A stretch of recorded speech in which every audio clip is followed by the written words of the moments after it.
Hi everybody, how are you? Hope all of you will be fine and you will be in the blessings of Allah. Let's come and learn some polite words in this lesson. محترم دوستانو په دې درس کې مونږه یو څو الفاظو طرف ته اشاره کوو چې باید مونږ له هغې څخه ډډه وکړو.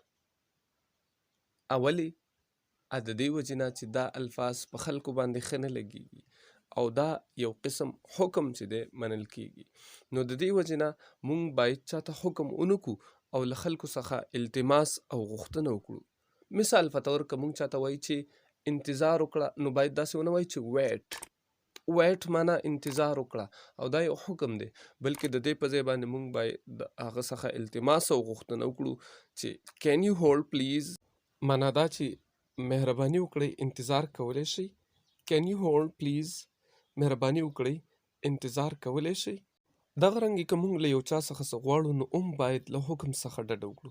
مثال موږ له یو چا څخه کتاب غواړو یا قلم غواړو یا بل یو څیز غواړو، نو داسې ونه وایو چې ګیو می د بک یا ګیو می د پن، دا کتاب ماته راکړه یا دا قلم ماته راکړه، بلکې د دې په ځای دا ووایو کین یو پاس می د بک، آیا دا کتاب ماته راکولی شئ؟ کین یو پاس می د پن، آیا دا قلم ماته راکولی شئ؟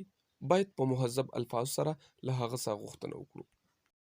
همداسې که موږ له یو چا څخه د خبرو بندولو غوښتنه کوو، نو باید اډر ونه کړو چې خبرې بندې کړه یا خاموش شه. دا ونه وایي چې سټاپ ټاکینګ، خبرې بندې کړه یا چپ شه، بلکې د هغې په ځای داسې وایو would you mind to be silent؟ would you mind، آیا خفه کیږي خو نه to be silent چې خاموش شي.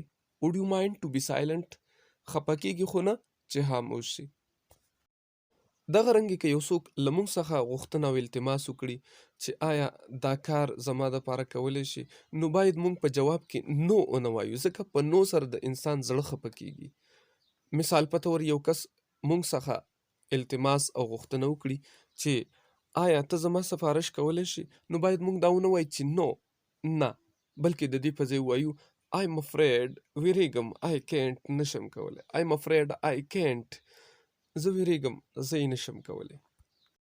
دغه رنګې که زموږ طبیعت ته یو څیز کیږي، نو باید هغه هم موږ په آرډر سره او په حکم سره ونه غواړو. مثال په طور په کور کې زمونږه چایو ته زړه کیږي، نو داسې ونه وایو I want a cup of tea، یو پیاله چای غواړم، چونکې دا یو حکم دی، یو آرډر دی، بلکې د دې په ځای دا ووایو چې I would like a cup of tea، I would like a cup of tea، مطلب دا زما یو پیاله چای ته زړه کیږي، I would like a cup of tea.